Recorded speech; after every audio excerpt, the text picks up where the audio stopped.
Vamos iniciar mais um programa A Bíblia Aberta, mais um episódio. Ficou marcado na semana passada que voltaríamos e estaríamos com a mesma equipa. Já vou apresentar, já vou dizer quem são os meus convidados, mas dizer-lhe que hoje é um dia muito especial porque voltamos a estar consigo. Voltamos a encontrar-nos para podermos abrir a Palavra de Deus. E hoje iremos falar sobre a Bíblia, o poder da Bíblia. No fundo, o papel que a Bíblia pode ter na nossa vida enquanto cidadãos deste mundo, mas também como potenciais candidatos à eternidade. Já sabe que o programa A Bíblia Aberta é um programa da TV Novo Tempo Portugal. Nós estamos no canal da MEL, no canal 186 da MEL.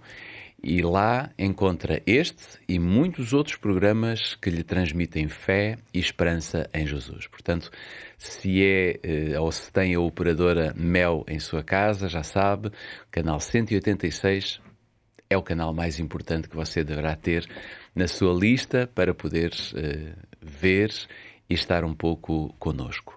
Se não tiver o canal da MEL, poderá, enfim, se estiver em Lisboa, poderá sintonizar a rádio RCS nos 91.2 FM e, se porventura não está nesta localidade, na capital, então tem ainda outra alternativa. Poderá ir pelo YouTube e encontrará o canal da Novo Tempo Portugal ou mesmo da Rádio RCS. Em qualquer um destes canais encontra o programa A Bíblia Aberta, encontra este episódio do qual nós vamos iniciar agora, mas também todos os outros que já deixámos e que já conversámos, conversas extremamente agradáveis e importantes para a nossa vida, para a nossa reflexão espiritual. Como eu disse na semana passada, voltaria a estar com a mesma equipa e por isso volto a apresentar os meus convidados, o Pedro Esteves. Olá, Pedro. Olá, Jorge. A Inês, que volta a estar connosco, e o Rui. Olá, Rui. Ora viva. Obrigado por teres aceitado o nosso convite. Eu vou começar por ti, para nós começarmos a falar sobre o papel da Bíblia. Este é o tema principal da nossa conversa e depois todos os outros vão nos acompanhar. Mas para iniciarmos, eu gostava de podermos ler uma passagem de Lamentações, capítulo 3. E só recordando um pouquinho aquilo que foi o tema da semana passada, que falámos do orgulho e falámos ao mesmo tempo da humildade, vamos ter em nota este versículo que é muito interessante, porque Lamentações, capítulo 3, versículos 22 e 23, tem uma mensagem sublime. Veja o que diz. As misericórdias do Senhor são a causa de não sermos consumidos, porque as suas misericórdias não têm fim.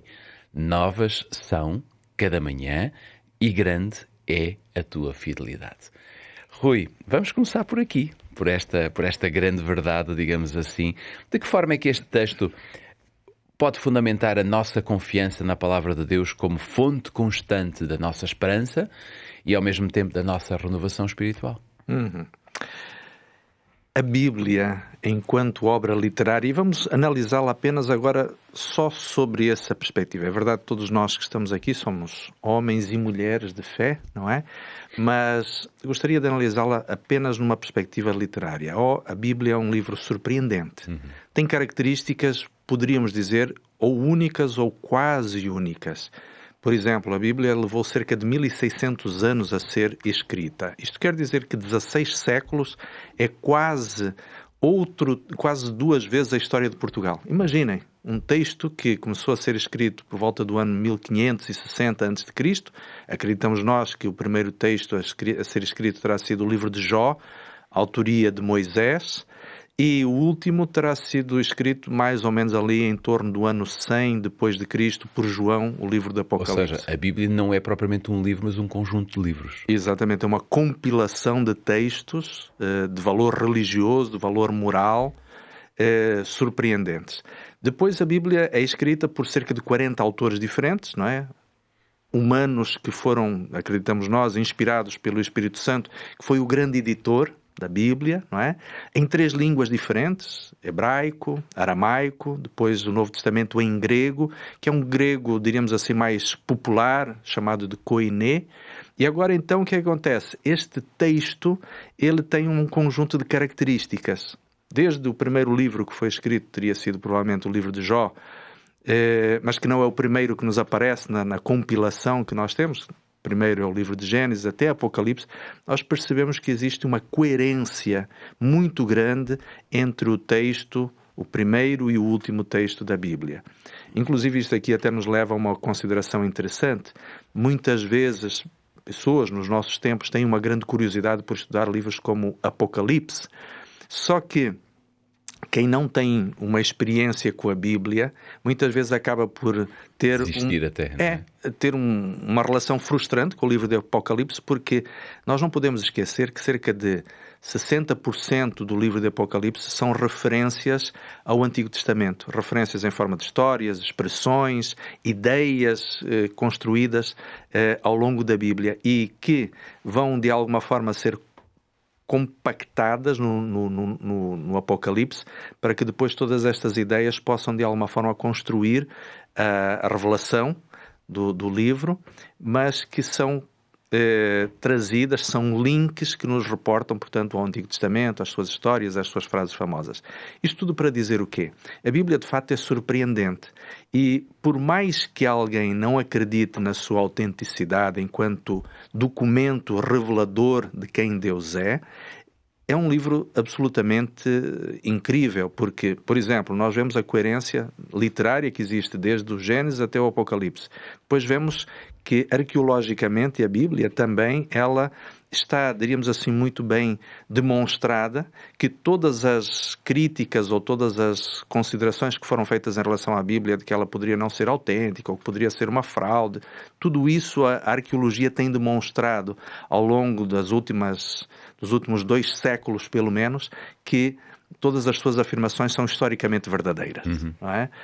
O exemplo talvez mais interessante seria a descoberta dos manuscritos do Mar Morto, que vem mostrar que o texto bíblico que se conhecia até então, as fontes mais antigas, eram na realidade muito semelhantes àquelas que são descobertas na biblioteca de Qumran, nestes achados do Mar Morto, que vão nos mostrar textos cerca de 500 a 300 anos mais antigos do que os melhores manuscritos que nós tínhamos então, mostrando, portanto, que esta coerência e que esta autenticidade do texto bíblico continuou sendo muito bem preservada.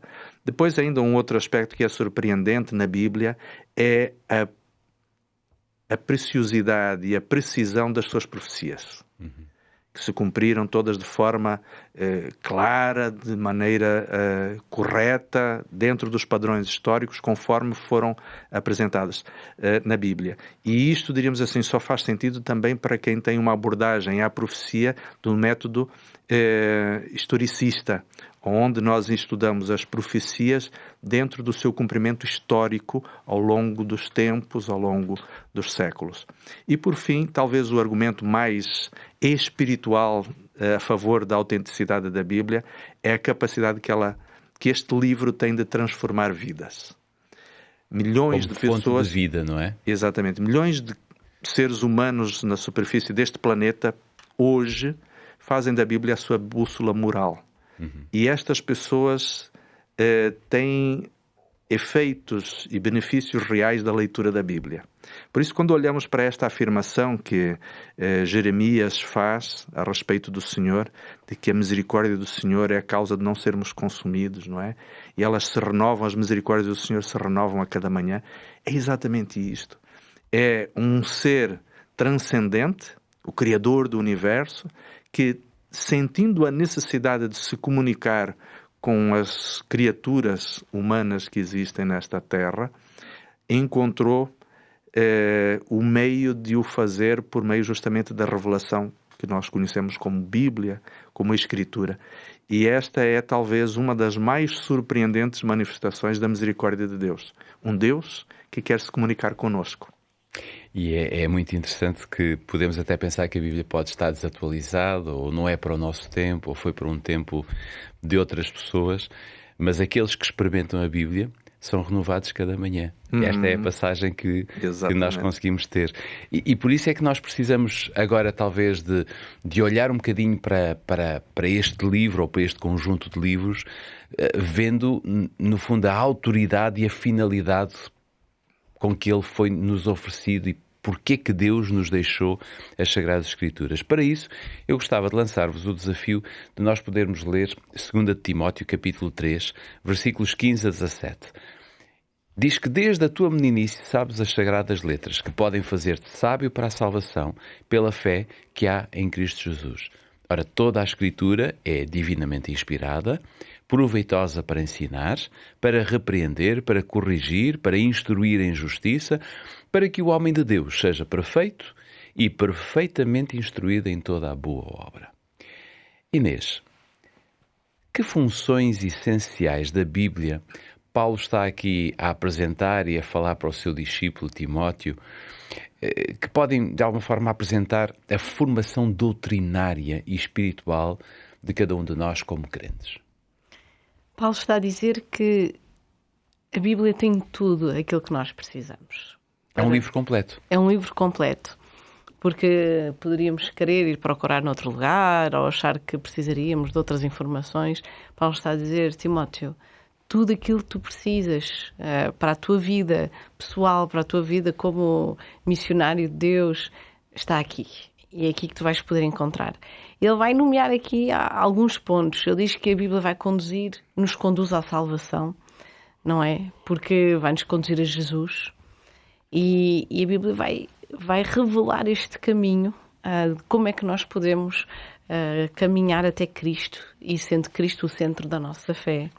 Ensina-nos a verdade. Então aqui estamos a falar também da parte de doutrinas, mas dizendo aqui que a Bíblia é proveitosa para ensinar, não é? Então temos o conteúdo correto, vamos dizer assim, da fé, e que vai moldar a nossa visão de Deus e a nossa compreensão sobre Deus, sobre o homem, sobre o pecado, sobre a redenção, todos estes temas que são fundamentais. A Bíblia revela-nos e explica, não é? Mas também a Bíblia está aqui e é também o papel do Espírito Santo, para nos convencer do pecado, do erro, para nos repreender. Então vai-nos confrontar às nossas próprias falsas crenças, aos nossos desvios, ao nosso coração, que podemos até pensar que temos os pensamentos corretos ou que estamos a ir na boa direção. E quando lemos a Bíblia, estamos confrontados a uma questão que nos vai mostrar que se calhar não era bem assim, que se calhar estes valores que nós adotamos não são os corretos.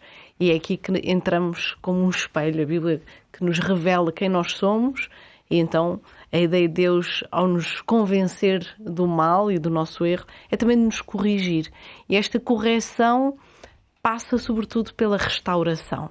Às vezes esta palavra corrigir pode ter uma conotação negativa, mas Deus quer nos orientar através da sua palavra para voltarmos ao caminho certo, mas este caminho que nos leva ao arrependimento, à compreensão do nosso interior, mas ao conhecimento de Deus também.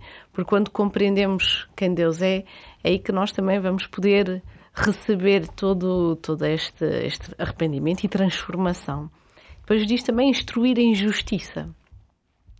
E isto é um texto muito rico, não é? Mas a Bíblia também tem este papel de nos educar, de nos mostrar quais são o que é justo, ajudar-nos a desenvolver uma vida que é alinhada com a vontade de Deus, não é? Então este formar de caráter, este instruir na justiça. E depois falamos aqui de aperfeiçoar o homem de Deus, não é? Para que o crente seja perfeito.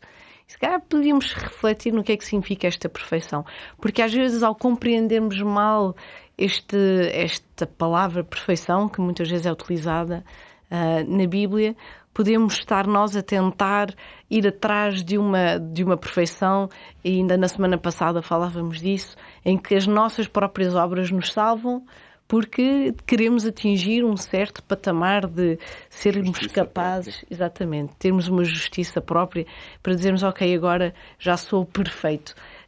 Numa maneira grega de ver as coisas, um pouco quadrada, mas este pensamento não é o pensamento grego que está aqui, é o pensamento hebraico. E como nós hoje temos um pensamento ainda na nossa sociedade muito grego, tendemos a pensar desta maneira. Mas o hebraico, esta cultura oriental, leva-nos a compreender esta perfeição, não como não ver mais pecado, nem sair nem à direita nem à esquerda e sermos impecáveis, literalmente, mas esta plenitude espiritual, onde houve uma entrega, onde eu compreendi esta ideia de estarmos completos e maduros em Cristo.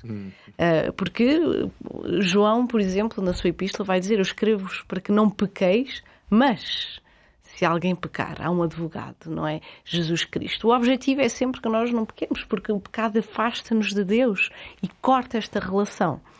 Mas ainda assim, se acontecer, nós temos misericórdia. Estas misericórdias estão sempre... E a Bíblia dirige-nos para isto. Agora sim, Deus quer aperfeiçoar o nosso caráter, quer transformar-nos à sua imagem, e esta transformação é do nosso interior. Então não é um almejar de termos uma perfeição exterior e sermos vistos e sermos capazes de fazer coisas, mas ao sermos transformados vamos receber, vamos dizer, esta maturidade espiritual pouco a pouco, e vamos tendo estes óculos de Cristo para ver o mundo também. E então é aqui que Deus vai nos capacitar para toda a boa obra também, não é verdade? Dando-nos a direção, o discernimento, e pondo, ele diz que prepara com antecedência os frutos, não é? As obras, as boas obras que nós vamos praticar. Isto também é o fruto do Espírito Santo, aquilo que nós vamos viver. Toda esta transformação a seguir tem consequências, e as consequências é o meu viver natural com os outros, e fazendo, obviamente, a vontade de Deus. Então, é claro que isto não é tudo linear e numa linha reta para cima, há altos e baixos na vida do cristão, mas Deus quer sempre acompanhar-nos e restaurar-nos. Por isso, é sempre uma boa nova esta palavra, não é? Que quer ter um impacto positivo na nossa vida. Não sendo uma linha reta, contínua, significa que não é fácil, mas é possível, não é? Nós podemos não conseguir ser perfeitos todos os dias, mas Deus diz: luta, porque isso é um objetivo maior que tu podes ter na tua vida, e eu vou-te ajudar a alcançar esse objetivo. E por isso é que, Pedro, talvez fosse bom nós podermos ler agora uma passagem que se encontra em São João capítulo 17, também no versículo 17, porque aqui vamos encontrar que a palavra de Deus é de alguma forma uma verdade que santifica, não é? Que nos coloca num patamar de excelência. Diz claramente em São João 17, versículo 17: santifica-os na verdade, a tua palavra é a verdade. O que é que significa afirmar que a palavra de Deus é a verdade e de alguma forma que ela santifica o povo de Deus? É uma afirmação muito profunda, cheia de significado, com muita ousadia. O contexto aqui é de que Jesus está nesta oração, muitas vezes chamada de sacerdotal, porque Jesus está a interceder a favor dos seus discípulos. E aqui a expressão discípulos é muito alargada, porque a própria oração já permite a interpretação de que ele não estava a orar apenas pelos 12 discípulos, se quisermos, aqueles 12 que estavam com ele, uma vez que ele diz: ora, não somente por estes, mas por todos aqueles que hão de crer pela sua palavra. Ou seja, que é uma referência também implícita, embora bastante clara, à própria Escritura. Porque os discípulos que hão de crer pela sua palavra, ou seja, a palavra dos discípulos, esses sim, aqueles que estão ali, somos nós. Porquê? Porque aqueles discípulos é que se viriam a tornar, obviamente, os escritores. Basicamente, claro que há mais alguns, mas como Paulo, claro, mas ele está a falar dos seus discípulos, aqueles vão transmitir a palavra. Claro que não foi só na forma escrita, porque eles também... Quer dizer, os discípulos transmitiram mais sem ser por escrito do que por escrito. Felizmente ficaram algumas cartas, não é? Mas eles pregaram, ensinaram, era nas casas, numa primeira etapa, nas sinagogas, depois já em algumas igrejas, um pouco mais à frente. Portanto, os discípulos de Cristo iriam usar da palavra para ensinar a respeito daquilo que Jesus lhes tinha transmitido. Seja pelo seu próprio ensino, seja pelo seu exemplo.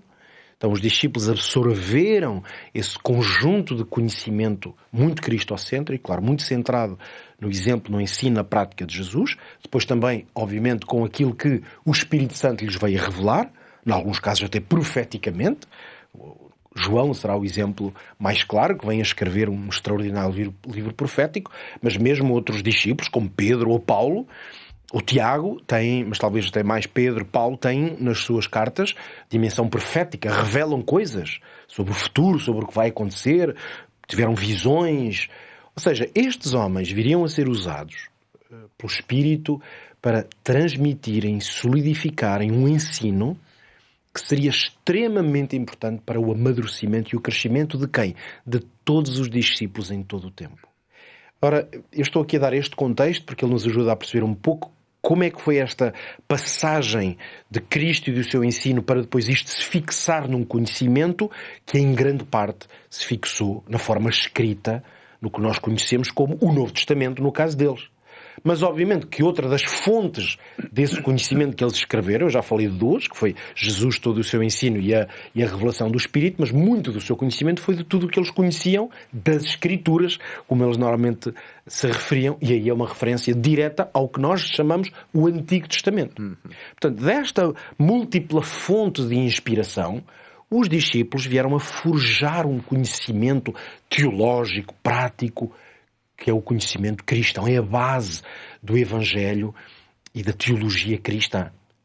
Jesus ora ao Pai acerca de todo este processo e é nesta oração, portanto a palavra e a revelação têm um papel muito importante nesta oração de intercessão, e é aí que Jesus declara, faz esta afirmação interessantíssima: santifica-os na verdade, a tua palavra é a verdade.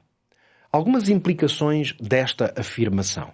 Talvez a primeira, e provavelmente aquela que me parece mais forte, pelo menos, é que quando se afirma que existe a verdade, implicitamente está a dizer-se que existe uma alternativa, se quisermos uma mentira. Existe o erro. Existe o erro. Existe o engano. Por isso, quando Jesus ora, Pai, por favor, santifica-os na verdade, que é a tua palavra, é como se Jesus estivesse a dizer: por favor, ajuda-os a não se deixarem corromper por aquilo que não é verdade, pelo erro.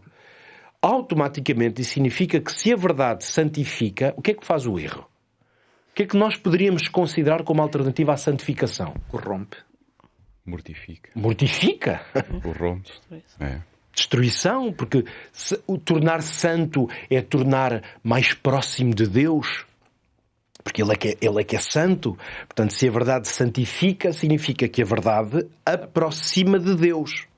Eu estou tão mais perto de Deus quanto mais seguro estou naquilo que está revelado sobre Ele. Porque nós, lembremos sempre, nós não conhecemos Deus.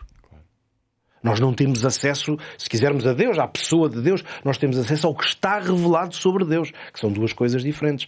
Porque Deus revela-se, não é? Na carta aos Hebreus, uma carta extraordinária, e começa precisamente com isso. Tendo Deus falado aos profetas, por exemplo, aos pais, de muitas maneiras, a nós falou-nos nestes últimos dias através do seu Filho. Ou seja, na verdade, nós não conseguimos estar na presença de Deus e vê-lo face a face. A Bíblia também diz isso. Portanto, nós temos acesso a quê de Deus? Nós temos acesso ao que está revelado de Deus. Por isso, em certo sentido, podemos dizer que a nossa relação com Deus é uma relação mediada. Porque existe um fosso, estou mais ou menos a citar textos bíblicos que ajudam a fundamentar esta estrutura. Como existe um fosso entre nós e Deus, o profeta Isaías diz bem isto, não é? Que é o pecado, basicamente, essa separação, nós precisamos de instrumentos de mediação entre nós e Deus. Uma vez que nós não podemos, naquele sentido mais físico por um lado, mas também personalizado, não conseguimos estar ainda olhos nos olhos com Ele, conhecê-lo tal como Ele é conhecido, não é? Agora é um pouco em espelho, também diz o apóstolo Paulo. Enquanto não chega um tempo em que nós seremos glorificados, o nosso corpo será glorificado, e então nós estaremos numa relação, essa sim podemos dizer quase pessoal com o próprio Deus, nós temos instrumentos de mediação, e esses instrumentos, o papel deles é aproximar-nos da santidade de Deus. Porque essa santidade é a que nós não temos. Nós não somos santos. Nós não possuímos santidade. Estamos destituídos dela. Mas o apelo é sempre sede santos. O apelo a nós sermos santos, que é um apelo permanente nas Escrituras, obviamente, é um apelo a nós usarmos esses instrumentos que nos permitem aproximar-nos dele. São instrumentos de mediação. A palavra escrita é, para nós como seres humanos, talvez o grande instrumento de mediação. Nós temos a oração e a palavra escrita.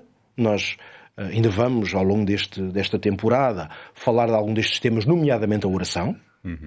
Como um desses outros grandes instrumentos de mediação. Isto até para trazer, de vez em quando é útil lembrar que nós estamos nesta temporada a estudar precisamente o processo de crescermos e amadurecermos na fé, nos aproximarmos de Deus. É verdade que temos a oração, porque nos permite aquele sentido de diálogo, de uma impressão profunda de relação direta, mas nós sabemos que essa fórmula de mediação, como a oração, ou outras, como seja a impressão, seja Deus dar-nos impressões profundas, convicções, com certeza que nós os 4 aqui a esta mesa e pessoas lá em casa, há muitas vezes nos sentimos aquela convicção, Deus está a chamar-me, por exemplo, para uma missão.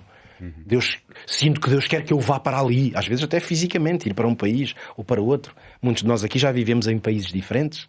Aqui o Rui tem mais essa experiência e a Inês, ou seja, já viveram e tiveram uma vida organizada. Eu e o Jorge já estivemos noutro país, mas foi um bocadinho mais de estudantes. Como estudantes, era um bocadinho mais de passagem, não é? Mas sabemos que muitas vezes, se calhar é o vosso testemunho, mas eu já testemunhei de muitas pessoas que estavam num país e mudaram-se, por exemplo, para Portugal, porque tiveram uma sensação, Deus chamou-me. Deus quis que eu fosse para lá. Era lá que Deus me estava a chamar. Isto é uma forma de relação com Deus. Nós queremos que Ele nos está a inspirar. Mas é interessante que nós todos sabemos que estas fórmulas de ligação e mediação têm limites. Porque depois vem a nossa interpretação. Será que Deus quer mesmo ou sou eu que quero e estou a forçar, não é? Na oração com Deus, é Deus que me está a inspirar certos pensamentos ou sou eu que estou a gerar esses pensamentos? É aqui que a palavra, sendo verdade, ela vem até ajudar-nos nas questões, por exemplo, da nossa relação com Deus, das nossas impressões profundas. Até isso a palavra vai fazer. Vem legitimar e calibrar as coisas. Calibra, porque se eu sinto, ok, Deus quer que eu faça isto na minha vida, mas espera lá, mas Deus está a chamar-me para eu abandonar a minha mulher? Se eu sentir que Deus quer que eu ame outra pessoa, eu vou à palavra de Deus e isso vai ser calibrado, porque o plano de Deus não é que tu largues a tua mulher porque estás a apaixonar por outra. Se não levas-te pelos teus sentimentos, então nós percebemos que a Bíblia ser a verdade é muito importante neste processo de santificação, porque ela tem uma revelação que não depende das minhas impressões, das minhas intuições, nem das minhas interpretações. Mesmo se ela, em alguns aspectos, tem que ser interpretada, claro. Mas é uma interpretação que tem uma base. É aqui que eu acredito que esta oração é tão relevante para os discípulos como é para nós, que é Jesus saber que a exposição à palavra, eu termino citando o Salmo 119, que aliás é um salmo muito importante sobre este processo, ele diz: a exposição das tuas palavras dá luz e entendimento aos simples. Nós precisamos de luz, de entendimento. Eu estou aqui sem saber muito bem. Deixa ver em que é que a palavra orienta. Quando eu me deixo guiar por essa orientação, o que é que acontece? Eu estou-me a santificar, porque aproximo-me daquilo que é verdade. Ora, nós já vimos como é que a palavra de Deus pode ser uma fonte de vida para nós. Já também demos aqui uma ideia da autoridade e da finalidade das Escrituras. Acabámos de ver que a verdade santificadora de Deus, ela está na palavra de Deus. E o próximo tema, ou a próxima pergunta que eu vou lançar será sobre a palavra e a obra do Espírito. Mas isso fica para a segunda parte. Não saia daí, fique connosco, vamos fazer um curto intervalo para que depois fique a saber qual é a relação da palavra e a obra do Espírito. Até já. TV Novo Tempo, o canal da Bíblia, o canal da Esperança. Retomamos o programa A Bíblia Aberta para a segunda parte deste episódio, desta emissão, e queremos muito continuar a falar sobre a palavra, o poder da palavra, a necessidade de nós podermos usar a Bíblia como fonte de inspiração para a nossa vida, para tudo aquilo que pode ser os pontos-chave de sucesso para cada um de nós. Antes de voltarmos à conversa, eu tenho mais um guia de estudo. Este é bastante interessante porque fala sobre o nosso corpo. Não sei se já sabe qual é o segredo, por exemplo, da nossa saúde ou para termos saúde, mas esse segredo está precisamente nos 8 remédios da natureza. Não sei se já sabe quais são, eu também não lhe vou dizer. Vou pedir antes que você faça, digamos, um contacto para a TV Novo Tempo ou para a Rádio RCS e possa de alguma forma solicitar este guia de estudo que tem por título A Máquina Humana. Aqui vai encontrar os 8 remédios para termos uma boa saúde. Faça-o para o 933 939291, 933 939291. Envie uma mensagem solicitando a Máquina Humana e nós teremos muito gosto em enviar-lhe gratuitamente para a sua casa para que descubra, entre muitas outras coisas, quais são os 8 remédios principais para termos uma boa saúde. Um deles, sem dúvida, é falarmos de Jesus e é vivermos ao lado de Jesus. E por isso vamos retomar aqui a nossa conversa, porque ficámos aqui na questão de verificarmos a relação de palavra e obra do Espírito. Eu gostava, antes de lançar a pergunta, de ler convosco e com todos lá em casa, Efésios capítulo 1, versículo 13. Efésios capítulo 1, versículo 13 diz: Em quem também vós estáis, depois que ouvistes a palavra da verdade, o evangelho da vossa salvação, e tendo nele crido, fostes selados com o Espírito Santo da promessa. Rui, de que forma Paulo está aqui a relacionar a palavra com a fé e até mesmo com a salvação? Pequeno preâmbulo. Vamos lá. Hoje nós temos uma faixa muito significativa na nossa sociedade que tem alergia ao conceito de verdade absoluta, não é? E muitas vezes nós temos a necessidade de apresentar os nossos pontos de vista consubstanciados com a nossa visão, com a nossa experiência de vida, e por isso costumamos dizer, bom, cada pessoa tem a sua própria verdade. E esta começou a ser, diríamos assim, uma frase, diríamos assim, quase que absoluta, que é uma contradição em si mesmo, não é? Se cada pessoa tem a sua própria verdade, e sendo isto uma verdade, então ela carece, diríamos assim, da lógica que ela mesma quer contrariar.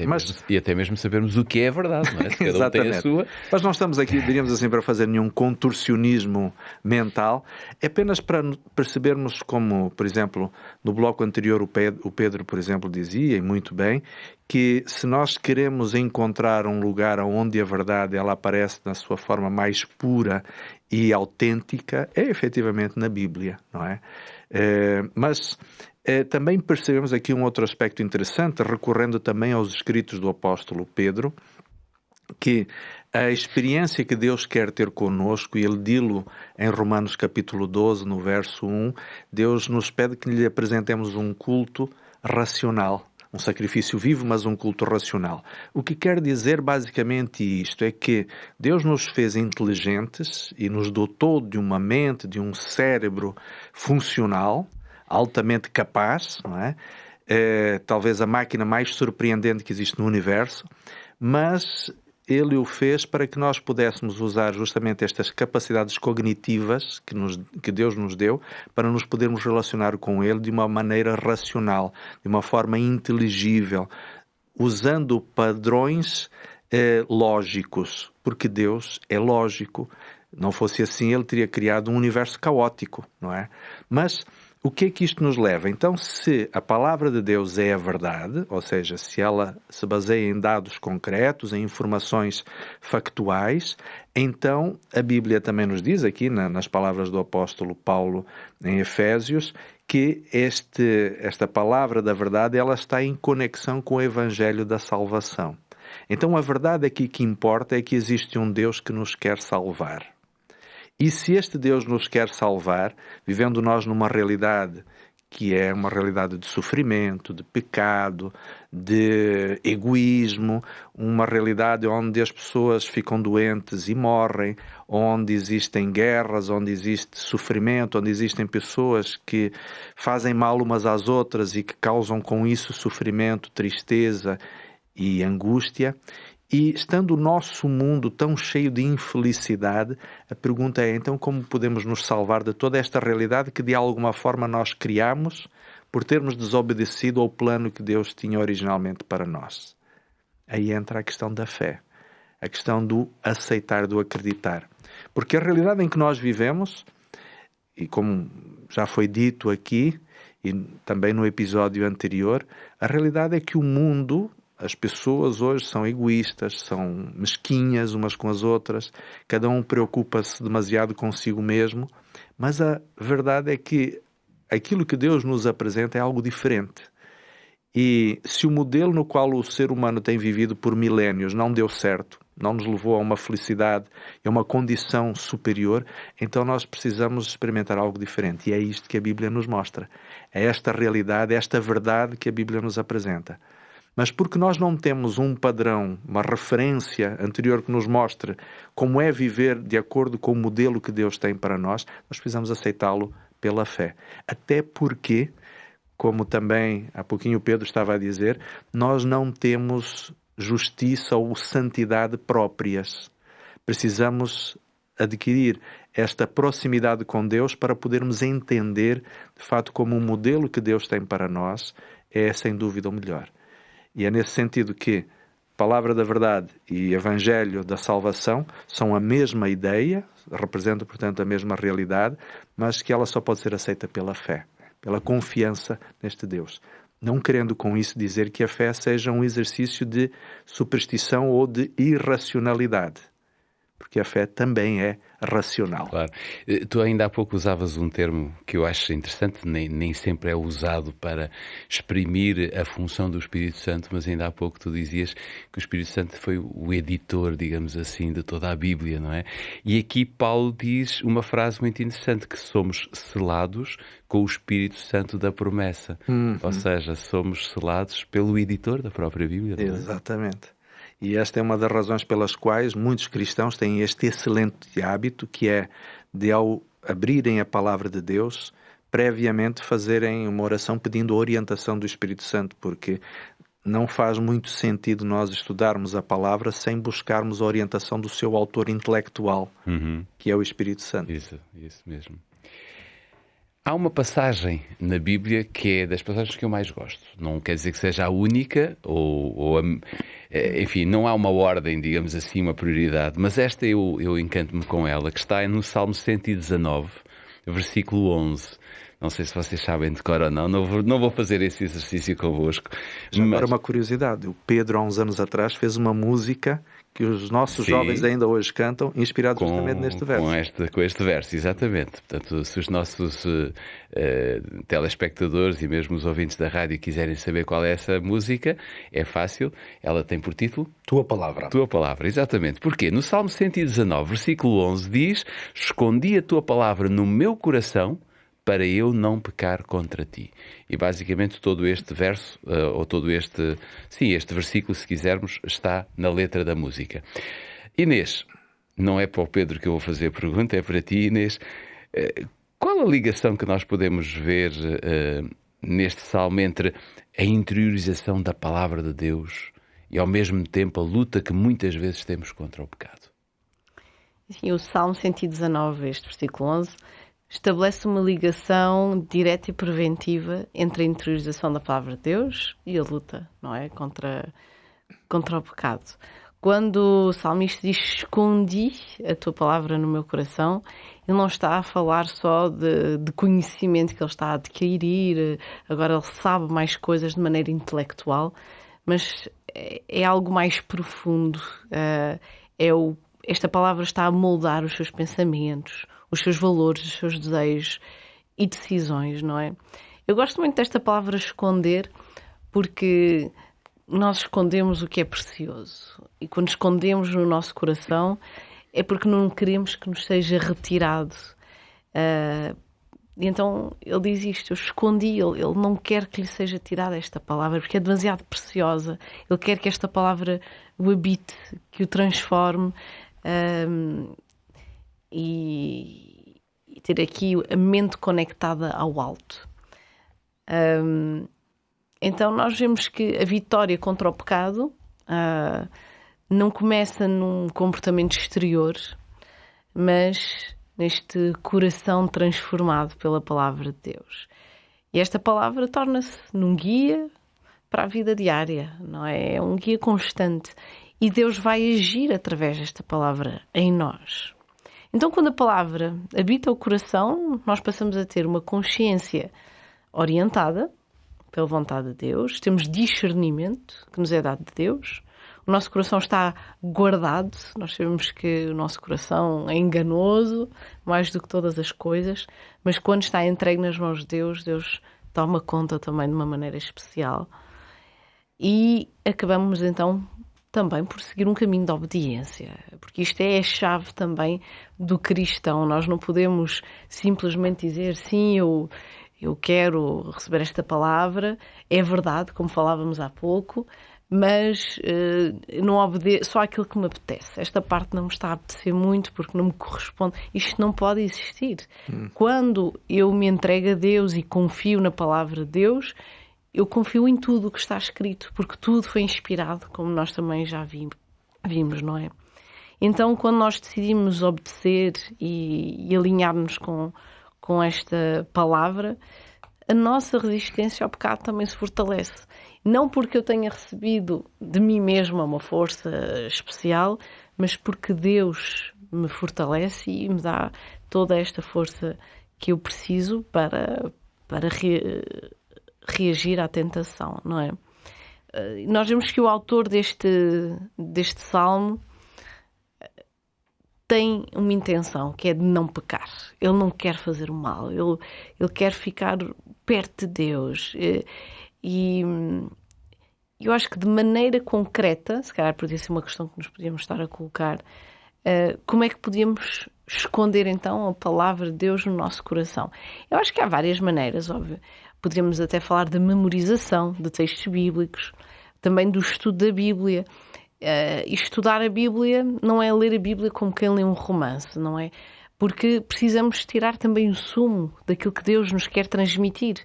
E isto passa por um meditar. Ao lermos uma passagem bíblica, questionarmos, mas o que é que Deus me quer dizer através deste texto? Qual é a sua mensagem? O que é que eu tenho que mudar na minha vida? Orarmos sobre este assunto. Isto são maneiras também de interiorizarmos a palavra de Deus, ao estudarmos, meditarmos, obedecermos e seguirmos então, pôr em prática o que esta palavra também nos diz, não é? Aí vamos sim receber a força do alto e vamos então estar mais protegidos de pecar, não é? Contra o nosso Pai. A Bíblia talvez seja um livro que em muitos momentos possa ser talvez não o mais escolhido por nós, porque perante as evidências da nossa vida, se calhar não nos convém muito encontrar na Bíblia o que é verdadeiramente necessário, porque todos nós temos uma consciência dos possíveis erros que cometemos ou dos caminhos que decidimos fazer, mas a Bíblia fala-nos claramente dos limites da nossa razão, não é? Sobretudo quando nós não temos uma relação de proximidade com a Palavra de Deus. Eu queria só ler aqui um versículo em Hebreus que nos fala também da Palavra de Deus. Okay. Em Hebreus 4:12, que diz: pois a Palavra de Deus é viva e eficaz e mais afiada que qualquer espada de 2 gumes. Ela penetra até ao ponto de dividir a alma e o espírito, juntas e medulas, e julga os pensamentos e as intenções do coração. E só para estar ligado, não é, esta palavra, nós podemos dizer, uau, esta palavra é mais afiada que uma espada de 2 gumes, que é afiada dos 2 lados, não é? E esta divisão da alma e do espírito, temos de perceber que tem a ver com quem nós somos, dá-nos discernimento para compreendermos quem nós somos. Este julga os pensamentos e as intenções do coração é uma maneira de nos revelar já a nós mesmos, quem nós somos. Porque nós precisamos desta revelação da parte de Deus para podermos depois ver aquilo que está errado e irmos até Deus também para pedir ajuda, para vermos o nosso pecado, não é?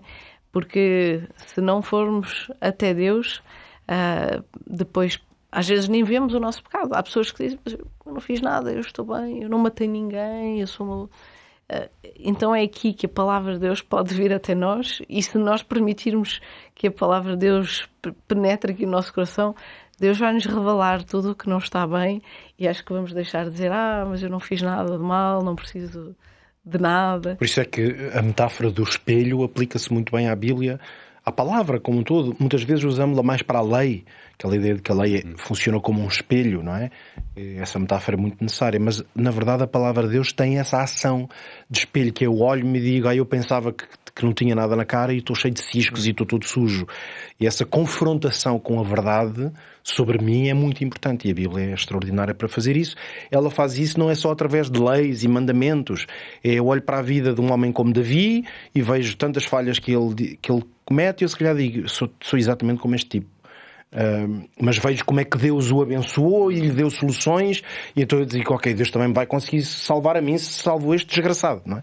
Então esse espelho serve, não é só de acusação, dá-me ali soluções, porque eu vejo que eu tenho este mal, como é que eu me posso limpar, não é? Sim, porque o objetivo não é nos atirar para baixo. Claro. É dizer, ok, precisas mesmo de ajuda, e agora a ajuda também vem, não é? E há uma solução, não é? É uma solução. Embora haja também em nós, como seres humanos, aquela descrença e aquela não vontade de procurar as coisas que são de Deus, não é? E a Bíblia aí também tem uma palavra a dizer sobre aqueles que porventura usam os limites da sua razão sem a palavra. E eu gostava de introduzir aqui um versículo que está em 1 de Coríntios, capítulo 2, versículo 14, que diz precisamente isto. Ora, o homem natural não compreende as coisas do Espírito de Deus porque lhe parecem loucura, não é? E não pode entendê-las porque elas se discernem espiritualmente. Ou seja, há uma via clara para nós lá chegarmos.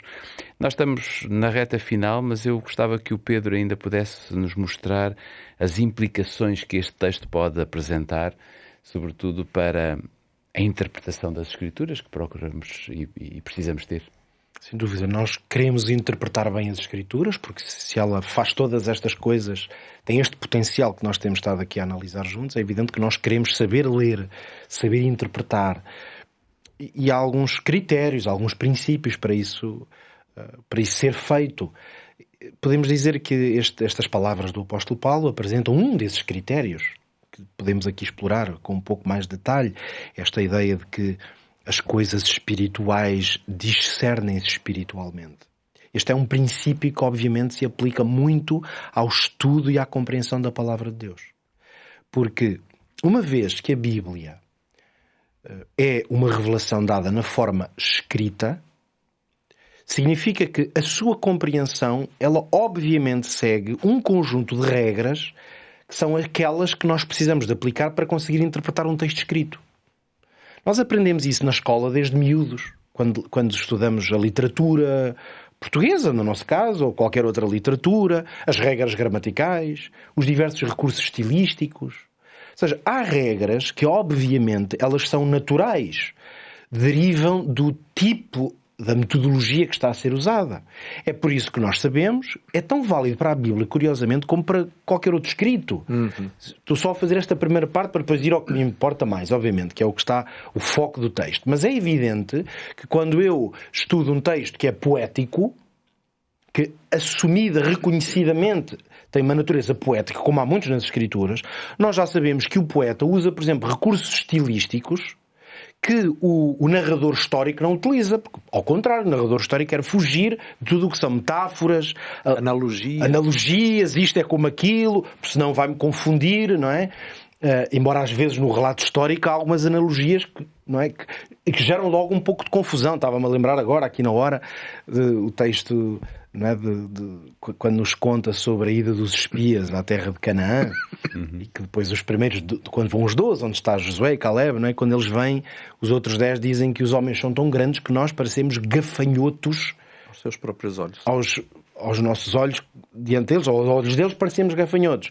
Ok, ele está a usar aqui uma espécie de uma metáfora que é um pouco perigosa, porque se a gente for fazer os cálculos, já uma vez, agora já não consigo dizer porque já foi há muitos anos, mas eu uma vez fui fazer os cálculos para dizer, ok, se uma pessoa se sente como gafanhoto, nós fazemos a medida entre a diferença entre um gafanhoto e um homem médio, Bem, então isso significaria que eles tinham, já não sei agora de cor, mas seria como terem 30 ou 40 metros. Ou seja, é evidente que eles não tinham aquela...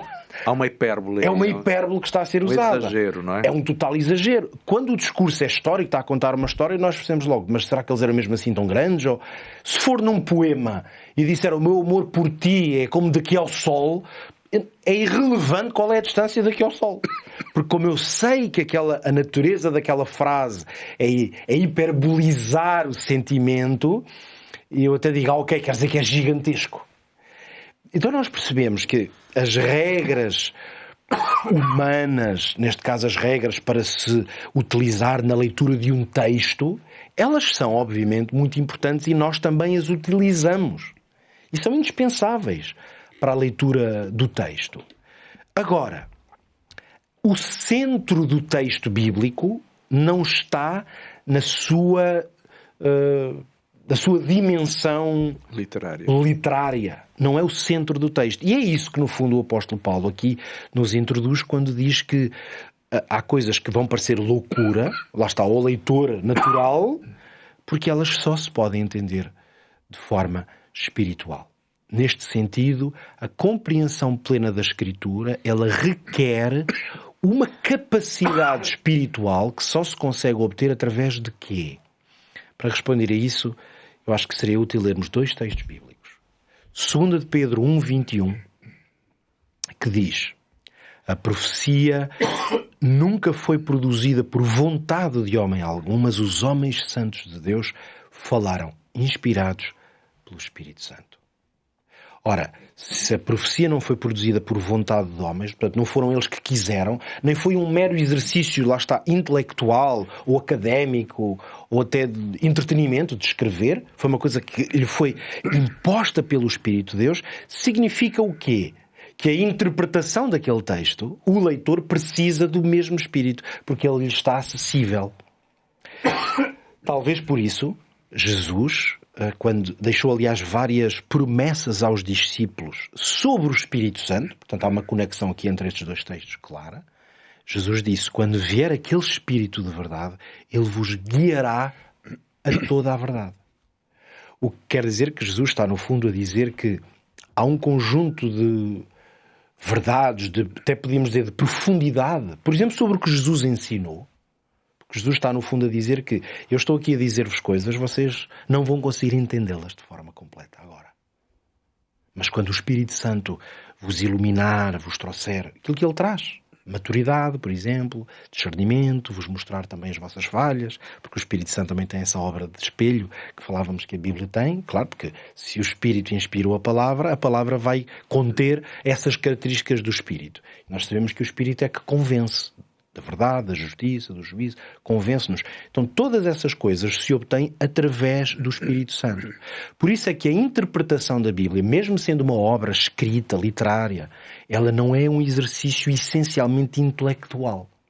Mesmo se tem essas dimensões. Mas ela tem sobretudo uma dependência espiritual. Porque a razão humana, é claro que a razão humana, ela é valiosa, claro que sim, mas ela é limitada. Por isso, por melhor que usássemos instrumentos de interpretação, chaves hermenêuticas, ou tenhamos acesso a fontes importantes de conhecimento, como seja, por exemplo, conhecer as línguas originais, a linguística, a filologia dos termos. Conhecer a filologia para perceber o que está implicado aqui neste termo, é isto tudo. E reparem, todas essas coisas são fascinantes. Nós usamos-las, lemos muitas obras de homens peritos que se aplicaram esses conceitos. Eles são extraordinários e ajudam-nos, na verdade, a entender. A ascender até a coisas que podem mesmo estar no texto, até na intenção do autor, e nós, sem essa dimensão do conhecimento, podemos não conseguir chegar lá. Só que a razão humana ou essas ferramentas, mesmo muito valiosas que sejam, elas são limitadas para ascender, digamos, a toda a dimensão do conhecimento. Mais uma vez, algum texto bíblico que pode ajudar a fundamentar isto que estou a dizer. Isaías 55, que é um capítulo maravilhoso, muito conhecido em várias das suas frases, mas o versículo 8 e 9, Deus diz assim: os meus pensamentos não são os vossos pensamentos. Assim também os meus caminhos são mais altos que os vossos caminhos. Por isso é que a interpretação da palavra de Deus precisa de reconhecer os limites da lógica humana, os limites das ferramentas humanas que nós podemos usar. Mesmo, se vou repetir, nós não devemos desconsiderá-las. Porque a interpretação bíblica, ela também precisa de quê? De estudo, eu até vou dizer de estudo diligente. Vou trazer mais um texto bíblico aqui, muitas vezes citado neste contexto, quando o apóstolo Paulo escreve a Timóteo, na segunda carta, versículo 2,15, o texto, em que o apóstolo Paulo dá uma exortação ao jovem Timóteo: procura apresentar-te a Deus aprovado, como um homem que faz o quê? Que maneja bem a palavra da verdade. Ora, quando ele diz maneja bem a palavra da verdade, é uma evidência clara do texto que ele não está a falar só de ora muito antes do texto, ou que o Espírito Santo guia as tuas palavras. Porque isso, com certeza, mas diz, tens que manejar. Manejar é conhecer. Conhecer em profundidade, conseguir relacionar, utilizar todas estas ferramentas. Portanto, tudo isto revela que nós precisamos desta conjugação boa e sadia entre usar a capacidade humana para manejar bem, mas sempre considerando que é a ação do Espírito que interpreta realmente. Infelizmente já não temos mais tempo para podermos continuar a boa conversa que estávamos a ter até aqui. E já percebemos que falar da palavra de Deus é sempre uma conversa que não tem fim, não é? Nós é que temos mesmo que pôr um ponto final hoje na nossa conversa, no nosso tema. Eu quero vos agradecer bastante por terem estado comigo aqui no programa Bíblia Aberta. Vamos marcar encontro para uma próxima ocasião. Vamos nos cruzar por aí. Que Deus vos possa abençoar também no vosso ministério e em tudo aquilo que vocês têm para fazer. Quanto a si, já sabe, o programa Bíblia Aberta é um programa semanal. Vamos estar cá na próxima semana. Mas antes de nos irmos embora, eu ainda quero mostrar-lhe novamente qual é o guia de estudo que temos para si. O tema geral é a máquina humana. E neste guia de estudo você vai encontrar algumas dicas para melhorar nas questões da obesidade, da diabetes, de um coração em risco, enfim. Há aqui tantos temas tão importantes e tão atuais para os nossos dias que eu lanço-lhe o desafio de ligar para o 933-939291 e solicitar um exemplar deste guia de estudo, A Máquina Humana. Está tudo dito. Agora voltamos para a semana. Já sabe, continue com a sua Bíblia aberta, porque Deus tem inspiração para lhe dar e Deus quer tocar no seu coração. Até lá, que o Senhor o possa abençoar.